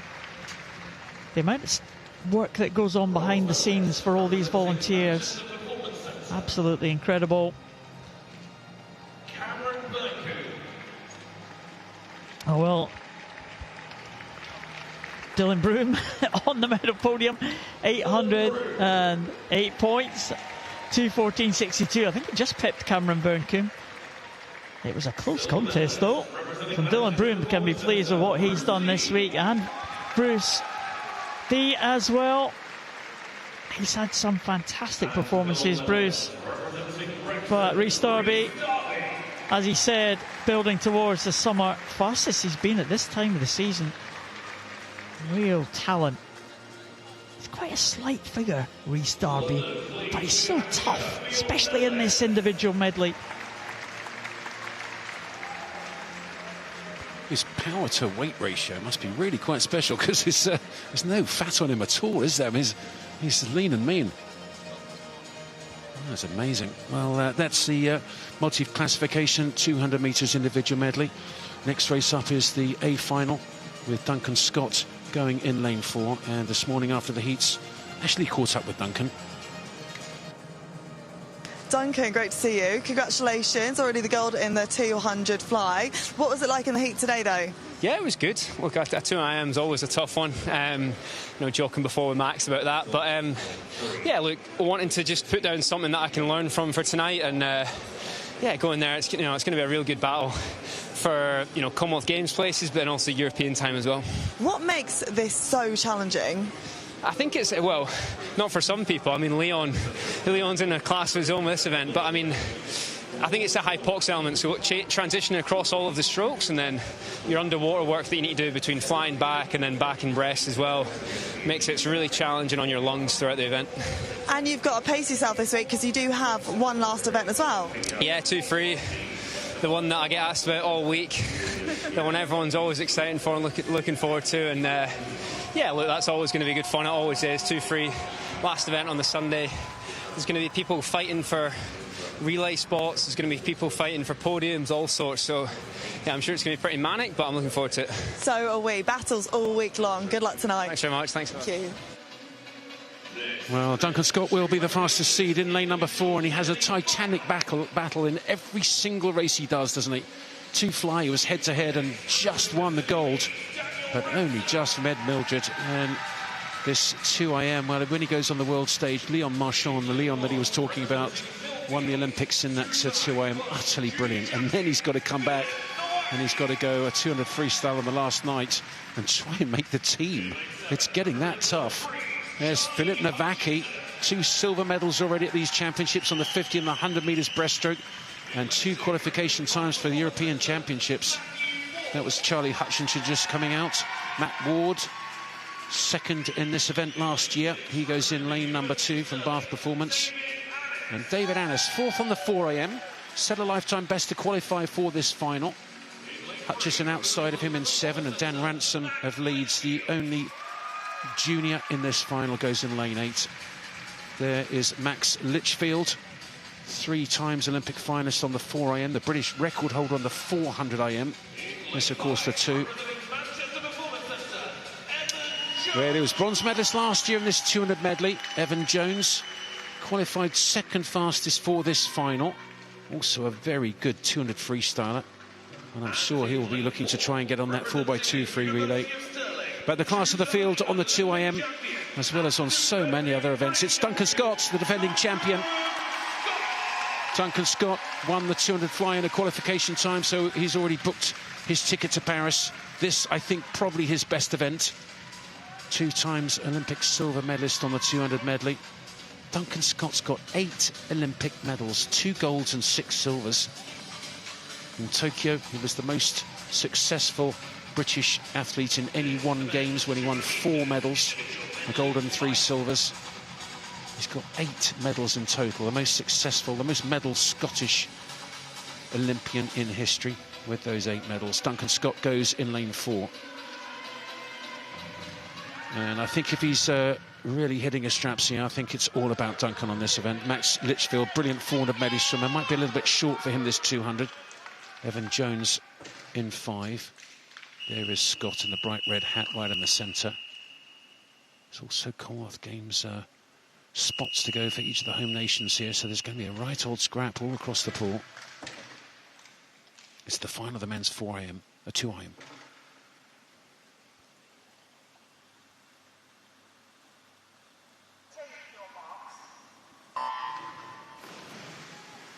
.200 medley final here on the 4th night of swimming at this 2026 Aquatics GB Championships. And Duncan Scott, well, we've seen him win the 200 metres butterfly already. He tends to come out quite comfortably on the fly leg of the medley. I've never quite understood that, but now starting to pick it up, starting to move, and this is quick. This is very good. Evan Jones maybe just leading him. Yes, he is, but not by much. Not by 7/100ths of a second. Jones over Scott, Hutchison third, Litchfield fourth. Champion on the 4IM, he's in lane 3. But Duncan Scott's backstroke, very good indeed. So he tries to get as easy speed as he can on that fly, as quick as possible, but as easy as possible, saving as much energy as he can. Lovely still head. Look at that beautiful backstroke. Really hard to swim straight backstroke in this pool, and he's just done that stunningly well. Scott over first, almost a second behind is Jones in lane 5. Then it's Litchfield in 3. Now the charge will start coming. There's some very quick breaststrokers in this field, not least of which Philip Novacki up in lane 1, but he's quite a way behind at the moment. Duncan Scott leading, that bright red hat, but he's not got it all his own way at the moment. This is very impressive from Evan Jones, you know. It really is. Jones in 5, Scott in 4. And he's starting to get pushed a little bit here. Mind you, he's freestyle. He was Olympic silver medalist on the 200 metres freestyle back in Tokyo. I fully expect this to be a procession down this last 50. Duncan Scott looks very good indeed.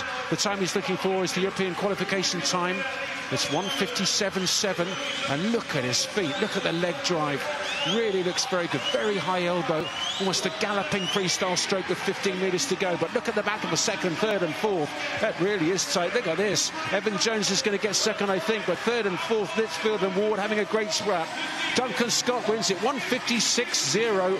Very good indeed. Underneath the consideration time for the European Championship. So he will be going there, the qualifying time. So he's going to Paris on the 2IM as well as the 2 fly if he wants to.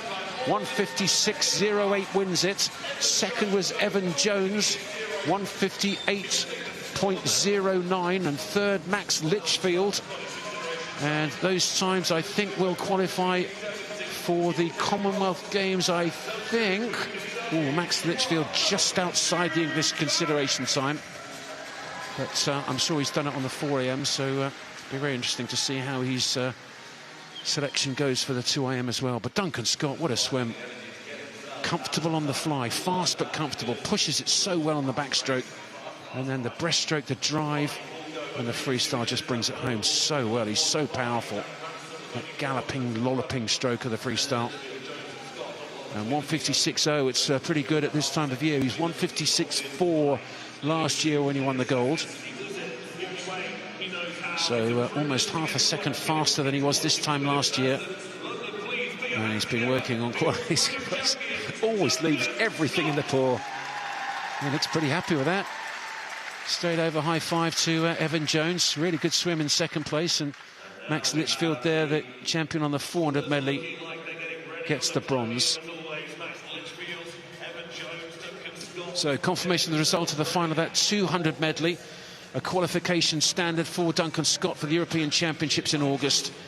Adding to that one he's done already on the 200 fly. So 2 for 2 with the 200 free still to come for him. Evan Jones second, Max Litchfield third. And Dan Jervis now talking to the medalists. Wow, London, what a race that was. Duncan, I'm going to come to you. You've got another qualification time. You've got a busy summer. Yeah, I think they're all within a day as well. They're 2 days apart, so yeah, a decision might need to be made on that for sure. Yes, well, tell us how you're going to prepare for both, because obviously they're not easy events, are they? Yeah, you're telling me, yeah. Yeah, I mean, the fly is something pretty new, and we've played around with it in training. I think it really helps my freestyle, and then, you know, getting out quicker in that, because, you know, at world level now, they're sending that out pretty quick. Same as Ev, to be fair. But, yeah, look, that was a great race. It was always going to be a really good battle for some of the Commonwealth Games selections and European times as well. So, yeah, I hope they enjoyed that. It was good. Well, talking about Commonwealth Games, it is a home Games for you this year. What does that mean to you? Yeah, second one. I'm pretty spoilt with that.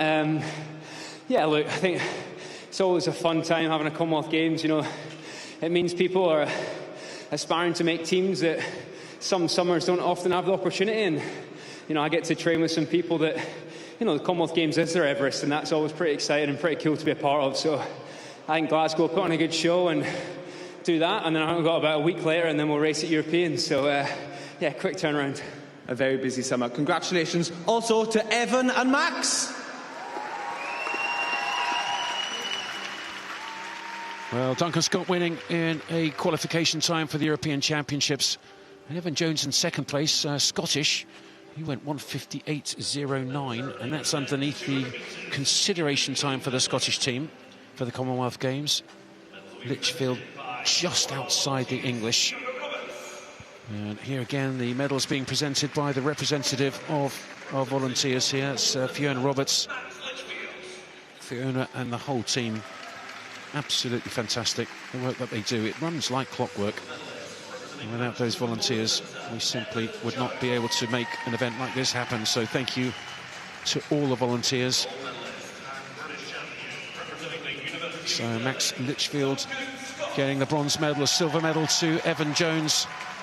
I'm sure we'll be seeing him at the Commonwealth Games, as we will certainly be seeing Duncan Scott in Glasgow, and also 2 weeks later he will be in Paris for those European Championships, and I would imagine be swimming against the world record holder, that superstar, the Olympic champion, that is Léon Marchand of France. Well, what a race that is.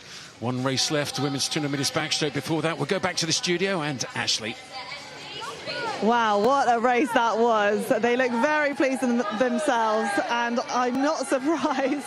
Waving to the crowd, waving to his fans there. 200-metre fly gold yesterday. He qualified fastest today for that 200-metre IM, and he claims another gold. Fantastic stuff. Like you say, he's got a big summer ahead of him and a big week. We still get to watch him in the 200-metre freestyle. That's going to be happening on Sunday. Now, I must admit, I do have the best seat in the house. I almost feel like I'm in it with them.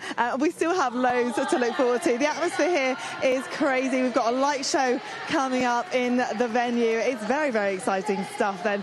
So one more race to go. It's the women's 200 back, and we spoke about her a little bit earlier on in the programme. Katie Shanahan, she's going to be one of the swimmers to watch. She's currently coming back from injury, and we're looking forward to seeing what she can do tonight.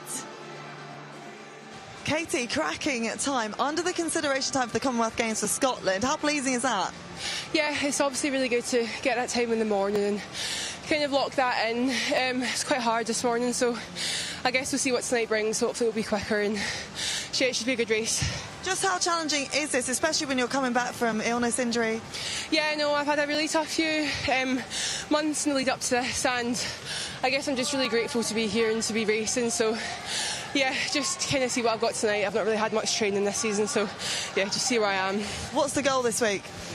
Well, the goal was to actually race this week, and I have, so that's a good thing. But I guess to get those consideration times, especially for Scotland, you know, I know the Europeans one tonight's quite quick, so we'll see. It's all very positive. Good luck tonight. Thank you. Thank you. Thanks. Well, it's really not easy to come off illness and injury, and we normally say illness and injury is one thing, but she's actually had both. She has had a nasty viral infection and then also quite a nasty back injury, which she's starting to come back from. She'll certainly be quick in the summer, but delighted that she achieved that consideration time for the Scottish team this morning in the heats. Isabel Mather of City of Cambridge will be in lane 8. She's just come out. Here in 1 is Darcy Smith, multiple national age group medalist on 4, 8 and 1500 metres freestyle, as well as the two backs. There's Karabach of Camden Swiss Cottage, Martina Karabach, a junior, one of 2 juniors in this event. Candice Hall will be going in lane 2 from Sheffield, 5th. Actually, no, she wasn't 5th, excuse me. That's she's qualified 5th fastest for this final. Lee Ward in 6th. And then Holly McGill, 2nd in this championship last year. Won the silver medal, Commonwealth Games youth champion on the 100 and 200 backstroke. And then 2 Olympic finalists, 2 British Olympic finalists in the 200 backstroke. Honey Osrin in 5, and in 4 it's Katie Shanahan. And Honey Osrin in the Olympic Games was 7th, and Katie Shanahan 5th. So this is going to be very, very interesting indeed. Not an awful lot splitting those 2 in 4 and 5. Holly Gill also very quick. The 3 in the centre, the only athletes with lifetime bests underneath 2 minutes 10. And there's two 207s and a 208, so expect them to be quite a way out there. But great to see Katie Shanahan do that consideration time for the Scottish team this morning. It seems to have lifted a couple of clouds off her head. Yes, we know. You know, Katie obviously has had a hard few weeks and months leading into this competition, but she looked really good in this race this morning. I think she could pull something out of the bag tonight. So Olympic finalists in this women's 200 back in 4, Katie Shanahan, Honey Osrin in 5, 5th and 7th in that 200 backstroke final in Paris. Holly McGill up there in lane 3. Split the two last year at this championships. So it's the final of this, the 4th night of swimming at this 2026 Aquatics GB Championships. It's the women's 200 metres backstroke. And in the centre, we've got Katie Shanahan in lane 4. And straight up and straight on the lane line, actually, is Honey Osrin in lane 5. And it's fine to be on that lane line, just don't hit it. It allows you to swim super straight, but it's absolutely unforgiving if you catch your fingers on it. It really hurts.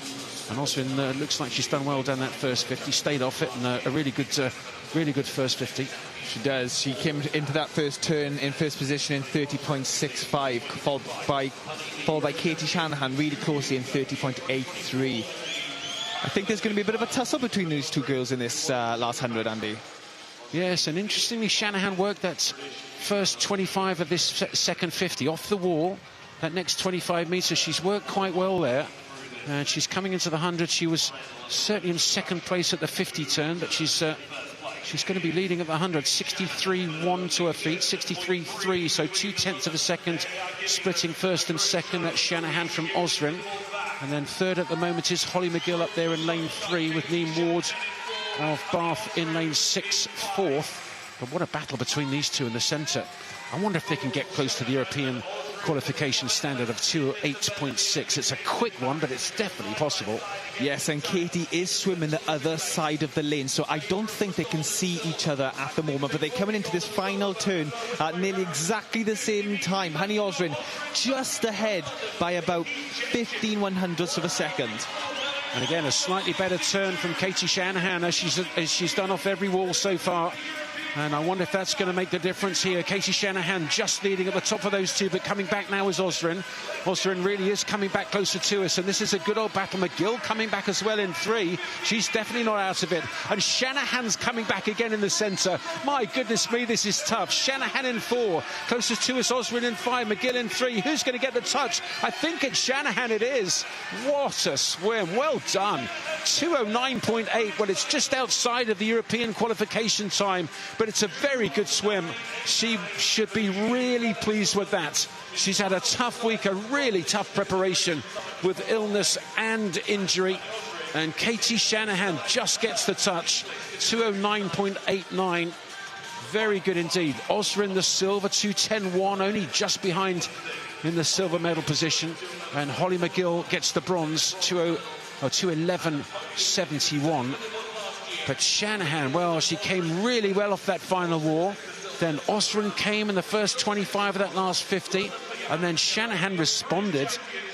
I didn't think she'd have that in the bag, but she's certainly hurting. Look at that. She's left everything in the pool. What a gutsy swim that is. Well, it's well inside the Scottish qualification time for the Commonwealth Games team. That was 2:12.2, and she's just gone 2:09.8. So very, very strong. McGill also underneath that Scottish qualification consideration time of 2:12.2. Her time 2:11.7. So hard to follow all the different countries. Who's Scottish, who's Welsh, who's English, who's Northern Irish, and there's all the island nations as well, Guernsey, Jersey. And what a swim. What a great swim that was from Katie Shanahan. Came back so well on that final 50. And normally when you get overtaken, that's the end of it. That's lights out. But Shanahan came back at Osrin. Very good indeed. Really good from Osrin as well. So let's hear from those 3 medalists with Dan Jervis. Whew, London, that was close, wasn't it? Give it up for your top 3. Katie, you're British champion again. Congratulations. How are you feeling? Yeah, I'm really happy that this week is actually over now. I'm just happy to have, done that swim and, so got my hand in the water first. Yeah, just happy. Well, you've been quite open about you've had a couple of tough months. You've been injured, you've had illness. What has got you in the right mindset to swim a swim like that? Yeah, these past 2 months have been really tough for me. Obviously with a back injury and then a bit of illness before coming into this meet. But, I mean, that's just sport, isn't it? And these things happen. But, just massive thank you to all the support I've had back up in Stirling. It's really been overwhelming, and I would not be here standing behind these blocks and being able to have won that race or even finish that race without them. So, that one just goes out to all those guys up there. And tell me a little bit about that race with Honey. It was cat and mouse. No one knew who was going to win that until the last stroke. Yeah, no, I could see Honey the whole way, and us three girls always have such a good race in that 200 backstroke. So, they definitely pushed me on all the way, and I just wanted to get my hand on that ball first. So, yeah, I'm happy. And sharing the podium with the fellow Scotswoman, that must feel great. Yeah, me and Holly are teammates. Yeah. She's not had the best time coming in here either. Holly's had a bit of an ankle injury as well, so she knows what it's like. But I'm so happy that she got the job done and got the qualifying time as well, because I know it's been quite hard for her as well these past 2 months. So, Holly, well done. Well, congratulations both. Ladies and gentlemen, give it up for Katie, Honey and Holly.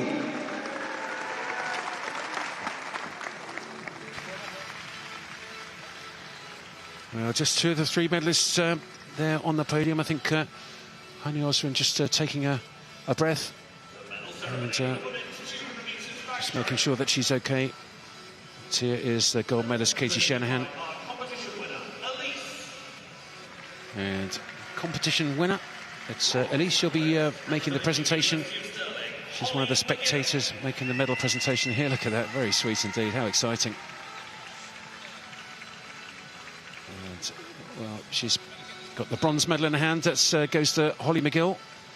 And a little bit confusing, because she's now got to leave the silver. Honey Osman will pick that up in a second. Katie Shanahan, well, I'm really pleased for Katie. She swam very, very well indeed. Illness and injury coming into the meet, and she said that Holly McGill's had an ankle injury as well, so she swam well. But Katie Shanahan, well, she's destroyed that Scottish consideration time for the Commonwealth Games, so sure we'll be seeing her in Glasgow in a few months' time. End of July, the Commonwealth Games, and then a couple of weeks break, and then it goes straight over to Paris for the European Championships. Tough double. Commonwealth Games week and then 2 weeks break and then Europeans. But it'll be very interesting to see how the swimmers do there. But very, very good swimming on the 200 metres backstroke. And let's go back after a fantastic evening swimming. Back to the studio and back to Ashley. Great to listen to you this evening, Andy Jameson and Paul Noble, and our other commentator / reporter / everything, Dan Jervis. You've been busy man this evening, haven't you? What a great evening it's been. It's been phenomenal. I mean, we just saw a fantastic race from Katie and Holly there, and obviously Honey. But I feel like we're as exhausted as them. It's a long week, and obviously you guys at home, you're watching this evening, but we've got the heats in the morning. I mean, it is so relentless for these athletes, isn't it? I was speaking to someone earlier, they said there's less time in between leaving and coming back in the morning than normal, really. They have then heat to final. See, I told you, my brain isn't even working either. So yeah, it's relentless. But to put in these performances like they're doing, like Katie just did, I love it when it's neck and neck like that. I mean, I cannot take my eyes off them. I love it. It's honestly like the London Aquatics Centre roof is about to lift off. But talking about how busy this week is, these athletes train at least 18 hours 18 hours a week in the water. That's not even including pre-pool, post-pool or gym. That's crazy. That is actually wild when you think of the effort levels that go into it. You know, we've had such a brilliant evening of entertaining races. Lots of the swimmers were getting 2 goals. They're just adding to their collection. Will Ellard, Duncan Scott, Eva Akara. Very, very impressive stuff tonight. What kind of stood out for you? I think Will coming back after that world record last night, he didn't seem 100% happy with it. Will, I think you should be happy with it. But I thought that was fantastic, obviously. And I just got to say, again, how awesome I thought that race was. I love a close race. It was so cat and mouse between Katie and Honey. And we've just started the weekend's coverage. Obviously, we've been in here since Tuesday, but we've got Saturday and Sunday left. What can we be looking forward to this weekend, Dan? Well, I'm always looking forward to the distance events. So I'm looking forward to the men's 800. I'm looking forward to so many, but I think the race that always stands out in the Aquatics GB Championships, the men's 200 freestyle, last event of the week. Why? Why does that stand out for you? Because we're reigning Olympic champions. I knew you were going to say that. It is going to really set this place alive. I mean, actually, the fans have been absolutely fantastic all week, but we're hoping for some big numbers this weekend, aren't we? The more the merrier. Get down here if you're local, right? Get down here and bring your loud voices with you. Yes, exactly. Right, Dan, you've been amazing. Thank you so much for your expertise. Thank you so much for joining us. Don't forget, like we mentioned, we've got those heat sessions to look forward to tomorrow. So you can come join us on the stream from 9:30. Some fabulous pictures here. We can't wait to do it all over again tomorrow.